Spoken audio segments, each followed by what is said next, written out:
kas saistīts ar tām virsstundām. Bija konflikti oficiāli tiesā, ka cilvēks strādāja virsstundas un pieprasīja to apmaksu, a darba devējs teica, ka es viņam neliku strādāt tās virsstundas. Viņš patvaļīgi izvēlējās, viņš gribēja nopelnīt, un tāpēc viņš tā, un viņš strādāja bez nekāda rīkojuma par virsstundām. Ja? Tad šajos gadījumos 155. pants, tas ir bērnu tēvam atvaļinājums.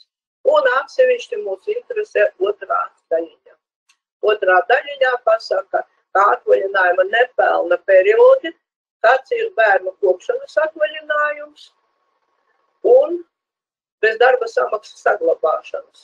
Bet 4 nedēļas tomēr no tā bezalgas atvaļinājuma pelna par pirmajām 10 kalendāra dienām. Tātad viens otrs nav pamanījis, ka vēl viena slimības lapa ir, un tāpēc te palika tie 10 kalendāra dienām, ne mazāk kā 80% apmērā no mēneša vidējās izpētes. Ja jūs skatīsieties likumā, tad likumā ar vienu palika 14,6%. Kāpēc?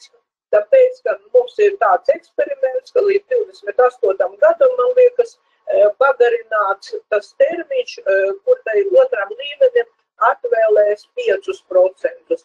A norma palika spēkā. Nu, un pēdējais atkal ar pensijas indeksāciju. Likumā viņa saucās pārskatīšana. Šeit mums jāsagaida vienmēr augusta sākumā summa, kuru indeksēs. Tā būtu tā vidējā apdrošināšanas iemaksu alga, nevis arī tā kā Delfos bija rakstīts mediāna.